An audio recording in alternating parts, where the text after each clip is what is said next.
법무부에서 한국형 제시카법 입법을 추진하고 있습니다. 책임 행정을 말하면서 필요성을 강조하고 있어요. 법안의 핵심은 고위험 성범죄자의 출소 후 주거지를 국가에서 지정하고 관리하겠다는 겁니다. 2005년 미국 플로리다에서 9살 소녀 제시카 런스포드가 옆집에 살던 성범죄자 존 쿠이에게 납치 후 강간 살해당한 사건이 있었는데, 사건 후 제시카의 아버지가 옆집에 성범죄자가 살았다는 것을 알았다면 딸이 죽게 두지 않았을 것이라며 정부의 성범죄자 관리를 요구한 거죠. 그렇게 성범죄자는 출소 후 학교 같은 아동 이용 시설에서 610m 이내 거주할 수 없고 전자발찌 착용을 의무화해 관리하게 됐습니다. 미국은 이런 형식의 거주 지역 제한이 가능합니다. 땅이 넓으니까요. 그런데 우리나라, 특히 수도권은 학교 같은 아동 이용 시설 근처에 600m 선을 그으면 주거 가능한 지역이 없어요. 그래서 한국 입맛에 맞게 수정합니다. 바로 국가가 지정한 시설에 거주하도록 하는 거죠. 그리고 모든 성범죄자를 출소 이후의 시설에서 관리하기는 힘드니까 조건도 있습니다. 법무부는 13세 미만 아동을 상대로 성범죄를 저지르거나 3회 이상의 성범죄 전력으로 10년 이상의 형을 선고받았고 전자발찌를 부착한 차로 고위험군만 관리 대상으로 지정했습니다. 이렇게 정한 근거도 있어요. 법무부에 따르면 2017년부터 2021년까지 전자발찌 부착자가 성폭력 재범을 저지른 사건은 291건입니다.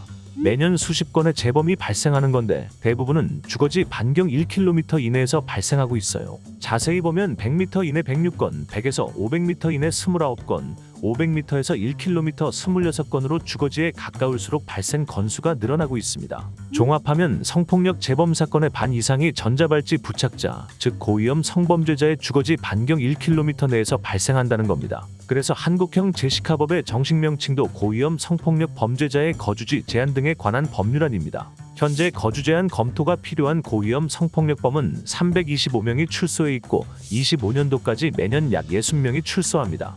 시간이 지날수록 위험 지역은 늘어나고 그만큼 국민의 일상이 위협받을 가능성이 높아지는 거죠. 그런데 이런 고위험 성범죄자의 주거에 대해서 아무런 대처가 없는 건 아닙니다. 성범죄자 알림이를 통해서 내 지역에 성범죄자가 사는지 알 수 있고 전자발찌를 부착해 각 지자체에서 관리까지 하고 있습니다. 하지만 정작 성범죄자 알림이를 사용하는 사람은 얼마 없고 전자발찌는 맘먹고 뜯거나 무시하면 그만입니다. 이러니까 책임 행정으로서 국민의 일상적 안전을 더 강한 제재로 지키겠다는 거죠. 여기까지 보면 문제가 없어요. 국민을 성범죄 같은 강력범죄에서 보호하고 그들을 통제하면서 재범률도 낮출 수 있으니까요.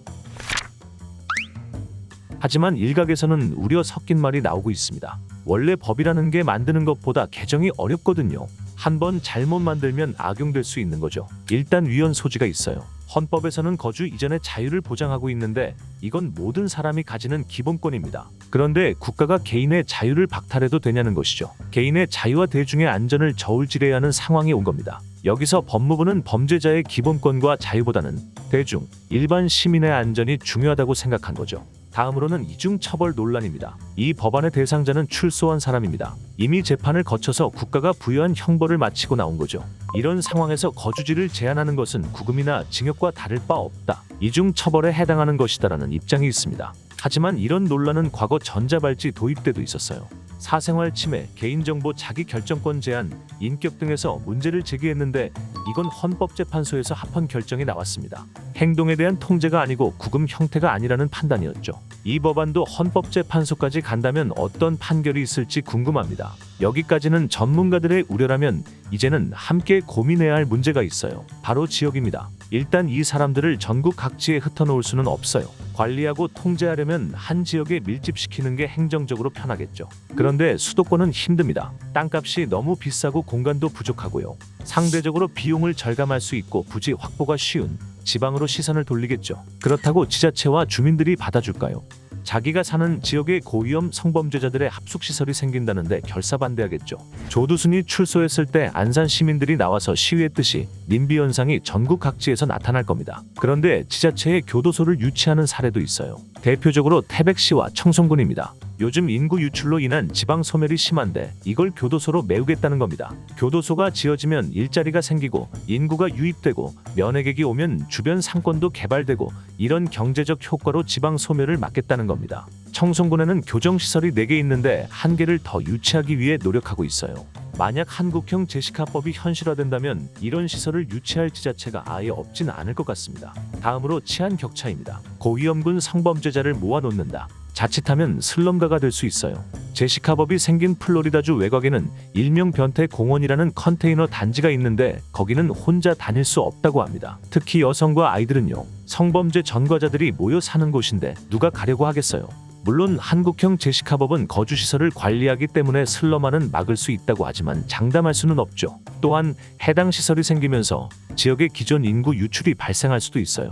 그러면 그 지역은 범죄자만 사는 마을이 되는 거죠. 해외에서 잘 운영되는 시설 사례도 있습니다. 워싱턴주의 맥닐섬에는 아동 및 강력 성범죄자들이 출소 이후에 사는 특별구금센터가 있습니다. 여기는 고립된 섬이라 외부 접근도 불가능하고 교정국에서 운영하는 출퇴근 배가 교통의 전부입니다. 하지만 수용소가 아닌 거주지로 분류되고 그만큼 개인에게 자유도가 높고 치료 프로그램이 많이 진행돼요. 인터뷰를 보면 거주자들도 프로그램에 대한 만족도가 높고 성적 충동에 대한 억제에 도움이 된다고 합니다. 워싱턴 주민들은 지역사회가 안전해졌다는 것에 만족감과 안정감을 느끼고요. 그렇다고 맥닐섬을 그대로 벤치마킹하기에는 무리도 있어 보입니다. 여기 거주자 1인당 경비가 매년 2억 원이거든요. 2020년 기준이라 더 올랐을 수 있어요. 이게 미국 일반 교도소의 5배라고 합니다.